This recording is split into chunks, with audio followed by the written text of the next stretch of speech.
ganito pa rin ma'am, wala pa rin makalap na impormasyon para sa aking asawa kasi hindi po namin matukoy kung sino may kagagawan.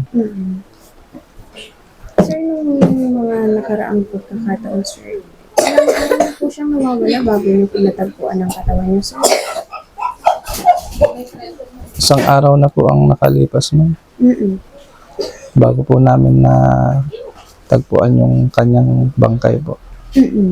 Ano po yung, so, December 20, sir, natagpuan yung bangkay, tama po ba? Opo. December 19 po nung nagpaalam siya sa kanyang trabaho, sir. Opo ma'am. Ano po yung naging paalam niya, sir? Ang naging paalam niya lang naman po ma'am is nagre-receive po siya ng cash assistant na galing sa livelihood na tulong ng gobyerno para sa pagkakadistress niya noon bilang isang OFW ma'am. Yes, sir. So yun lang naman po ma'am yung pinaalam niya doon sa isang katrabaho niya o yung sa lady card ng katrabahuan po niya. Yes, sir. Ang mga bandang anong oras daw po siya nagpaalam, sir? Around 11:40 po or eksakto 12 na po yun kasi hindi ko matandaan. Yes po. Saan daw po siya kukuha, sir, ng livelihood assistance? Ayun po sa sabi ng babaeng nagtanungan ko po ma'am, nakatrabaho niya is sa Ilagan lang daw po. Oo, sa 11 City po. Yes, sir. Noong mga pagkakataon po yan, sir, nakaka-chat niyo po ba yung asawa niyo, sir? O hindi na po? Hindi na po ma'am. Kasi doon sa oras na binigay ko po sa inyo kanina is hindi po ako sanay na hindi po siya nagre-reply. At alam kong hindi rin po siya sanay na hindi po siya nag-update sa akin. Lagi-lagi po nag-update sa akin yun ma'am. Kaya nga po dun sa gabing hindi siya na umuwi, doon na po ako nagtaka bakit hanggang gabi na wala pa rin po siya. Yes. Hanggang gumabi wala pa rin po siya. Yes, sir. Trinay niyo po ba siyang i-contact, sir, ng mga pagkakataon iyon? Halos oras-oras po akong nagtatawag sa number niya ma'am kasi nagbabaka sakali ako ma'am na magkaroon siya ng data ma'am para matawagan, para malaman kung saan po siya naroroon, pero yung kanyang cellphone number is talagang nakapatay po siya, as in not coverage area yung cellphone number niya po. Yes po, sir. Noong December 20 po nung natagpuan po ang bangkay ng asawa niyo, sir, paano po na ipagbigay alam sa inyo ng kinauukulan, sir? Ano po ulit tanong? Paano po pinagbigay alam sa inyo ng mga pulis, sir?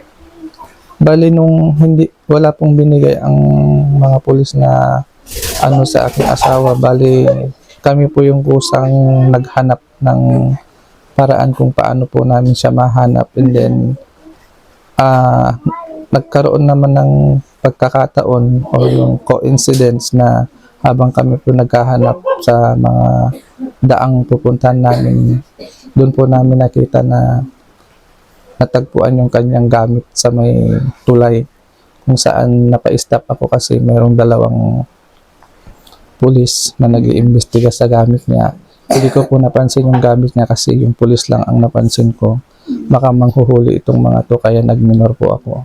Then nung nagminor na ako ma'am, nakita ko bumungad na po sa akin yung mga gamit ng aking asawa. Yung damit po at saka yung bag po ang talagang natatandaan kong mga gamit. Nandun lahat ng mga IDs niya and then yung mga gamit niya po. Sir, nababanggit niyo sa akin kanina na bukod dun sa mga yun, may mga nawawalang gamit pa po, sir? Opo ma'am, yung nawawalang gamit niya is yung kanyang cellphone number. Ang number 1 po yung cellphone number tsaka yung malaking halagang cash na dala-dala niya ma'am. Tapos yung kanyang relo. Wala rin po yung kanyang sapatos tsaka yung kanyang yung aming dalawang credit card na kung saan doon po kami sumasahod ma'am. Yes po, sir. Sir, paano niyo naman po nakilala yung asawa niyo, sir? Nakilala ko po siya ma'am na actually ma'am kababata ko po siya, pero sa paglaki namin hindi ko na po siya namukaan, pero kababata ko po siya na kaibigan na nakatuluyan ko po nung second time na nag-meet na kami na hindi ko na siya makilala. Pero dati po kami magkaibigan nung bata pa po kami. Yes po, sir. Sir, dahil nga po ito, nung natagpuan nga po yung bangkay ng asawa niyo, ay sunod po talaga ang mukha at hindi halos makilala, sir. Paano niyo na po natukoy na siya yung asawa niyo, sir?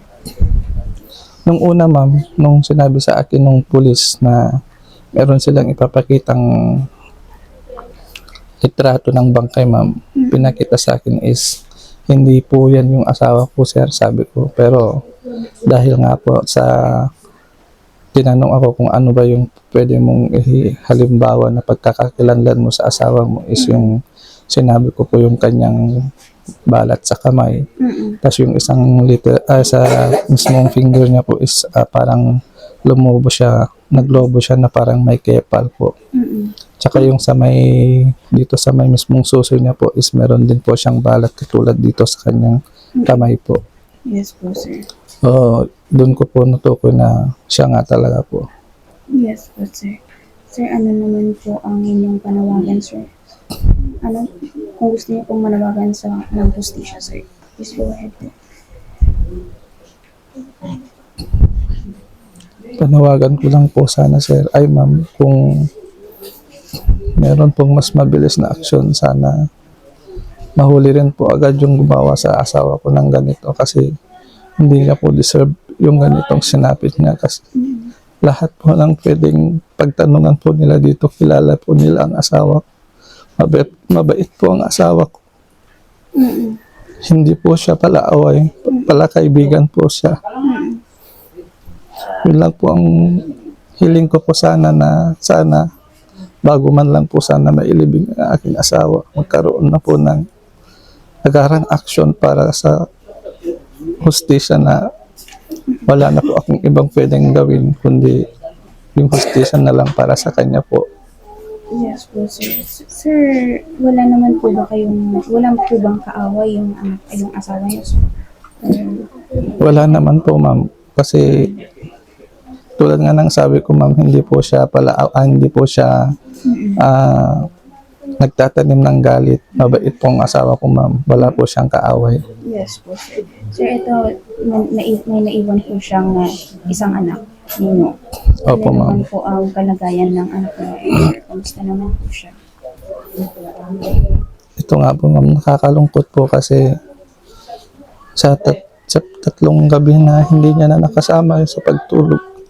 Yung kanyang ina is napapayakap siya sa akin at sabay sabing namimiss niya na daw po ang kanyang ina. Kasi sa isa-isang anak niya yan, binibebe niya yan bago po kasi kami matulog. Kaya